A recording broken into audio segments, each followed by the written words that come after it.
Shri Sardar Patel educational institute द्वारा संचालित Shrimati MS Lakhani कन्या विद्यालय प्राथमिक विभाग की कक्षा 8वीं की सभी छात्राओं का मैं स्वागत करती हूँ। विषय हिंदी, कक्षा 8। आज हम व्याकरण में अवयव के भेद इसका अध्ययन करेंगे। विद्यार्थी मित्रों, अवयव के मुख्यतः 4 भेद है जो हम इसके बारे में आज समझेंगे। पहला है क्रिया विशेषण अवयव, दूसरा है संबंध बोधक अवयव, तीसरा है समुच्चय बोधक अवयव और चौथा है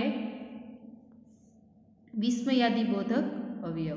तो इन चारों में से सबसे पहले हम क्रिया विशेषण अवयव के बारे में समझेंगे। तो सबसे पहले हम इसकी व्याख्या देखें जो कि इस प्रकार है। क्रिया विशेषण किसे कहते हैं? यदि आपको क्रिया विशेषण पहचानना हो तो कैसे, तो कि जो शब्द क्रिया की विशेषता बताता है उसे क्रिया विशेषण अवयव कहते हैं। जिससे आजकल, कल, साथ, ऊपर, नीचे, खूब, कम, अधिक वे क्रिया विशेषण अवयव है। यदि आपको इन सारे शब्द दिखाई दे जिससे कि क्रिया होने का बोध हो उसे क्रिया विशेषण कहते हैं। इसके कुछ उदाहरण देखें तो इस प्रकार है। भावेश कम बोलता है। यहाँ पर कम शब्द है वह उसकी क्रिया बताता है, विशेषण बताता है। भावेश बोलता तो है पर कैसा बोलता है, तो कि कम बोलता है, वह उसका विशेषण है। साहिल झटपट तैयार हो गया। साहिल तैयार हो गया पर कैसे, तो कि झटपट। यहाँ पर कम, झटपट यह क्रिया विशेषण अवयव है। ऐसे ही सानिया प्रतिदिन कार्यालय जाती है। सानिया कार्यालय जाती है पर कैसे, तो कि प्रतिदिन, यह उसका विशेषण, जो विशेषता बताए उसे विशेषण कहते हैं। वंदना भीतर बैठी थी। वंदना बैठी तो है पर कहाँ बैठी है, तो कि भीतर, भीतर यानी कि अंदर बैठी थी। यह सारे शब्द है वह क्रिया विशेषण का बोध कराता है। निर्देशित वाक्यों में रेखांकित शब्द अपने साथ आए क्रियापदों की विशेषता प्रकट करते हैं। कम शब्द क्रिया का परिमाण यानी कि मात्रा, झटपट शब्द क्रिया की रीति यानी कि प्रतिदिन, शब्द क्रिया के काल और भीतर शब्द क्रिया के स्थान संबंधी विशेषता बताते हैं, अर्थात वे क्रिया विशेषण अवयव है। विद्यार्थी मित्रों, यहाँ पर जिस शब्द के नीचे लिटी अंकित की गई है वह सब क्रिया विशेषण अवयव है। सब उसका स्थान बताया गया है, उसके साथ उसका संबंध बताया गया है। यह सब क्रिया दर्शाई गई है, इसलिए इसको क्रिया विशेषण अवयव कहते हैं। अब दूसरा प्रकार है संबंध बोधक अवयव। इसकी व्याख्या इस प्रकार है।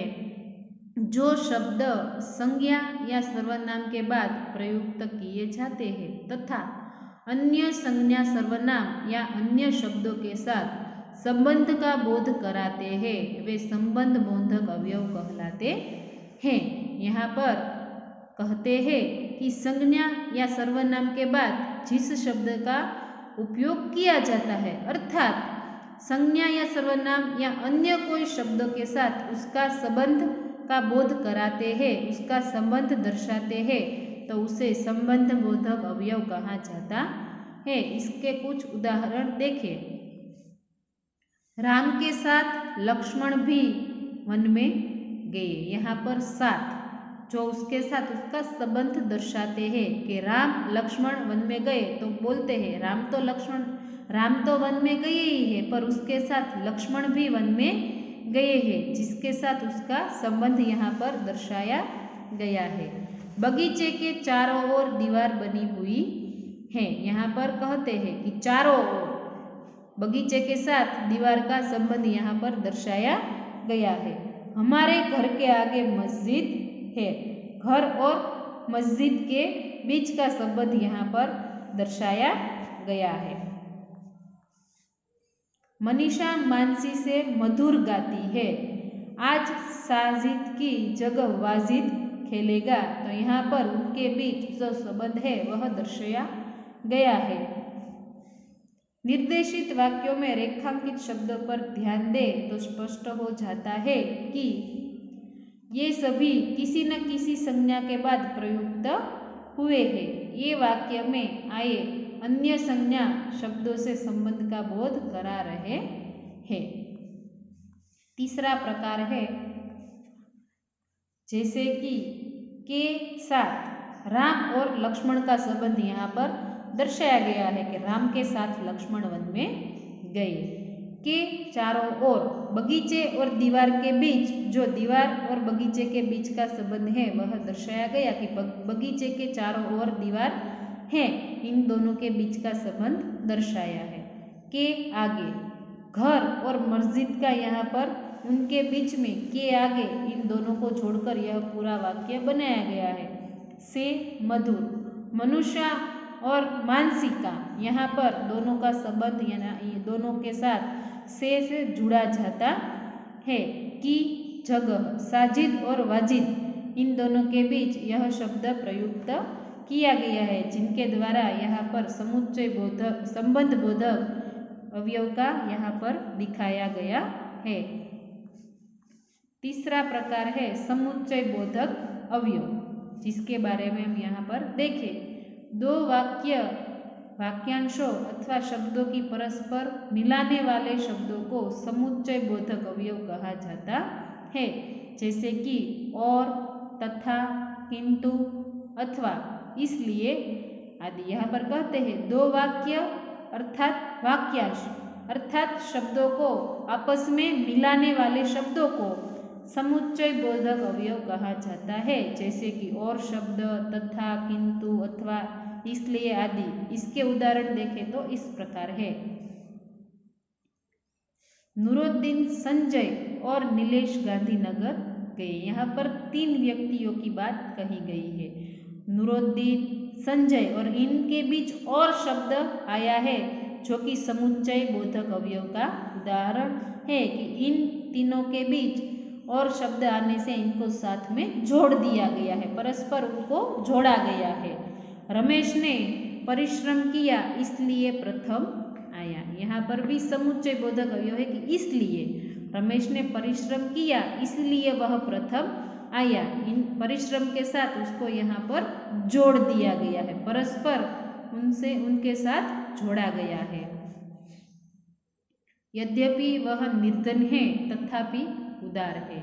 निर्धन और उदार इन दोनों के बीच तथापि शब्द आने पर उनको परस्पर जोड़ा गया है, इसलिए उसको समुच्चय बोधक कहा गया है। उपर्युक्त वाक्यों में दो रेखांकित शब्द दो वाक्य या दो वाक्यांशों को जोड़ने का काम कर रहे हैं। यद्यपि वह निर्धन और उदार है, यह दो अलग अलग वाक्यों को तथापि शब्द से जोड़ा गया है, इसीलिए यहाँ पर समुच्चय बोधक अवयव कहा गया है। चौथा और आखिरी अवयव है विस्मयादि बोधक अवयव। इसके बारे में हम प्राप्त करें जानकारी, जो इस प्रकार है। जो शब्द विस्मय, विस्मय यानी कि आश्चर्य, गुजराती में આપણે જેને નવાઈ કહીએ છીએ, હર્ષ, प्रशंसा, घृणा, शौक, भय आदि भावों को प्रकट करने के लिए हमारे मुख से स्वतः निकल पड़ते हैं, वो विस्मयादि बोधक अवयव है। उदाहरण देखें तो इस प्रकार है, अरे क्या बात करते हो। यहाँ पर आश्चर्यवाचक अरे यह आता है तो तुरंत विस्मयादि बोधक अवयव का ज्ञान होता है। हाय यह क्या हो गया, वाह कितना सुंदर बालक, ठहर आगे मत बढ़, बाप रे इतना लंबा सांप। यहाँ पर विस्मयादि बोधक अवयव दिखाए गए हैं। उपर्युक्त वाक्यों में रेखांकित शब्द शोक, हर्ष, विस्मय, क्रोध, भय आदि मन के भावों को प्रकट करता है। यहाँ पर अलग अलग सब भाव को प्रकट करने के कारण यह विस्मयादि बोधक अवयव कहलाता है।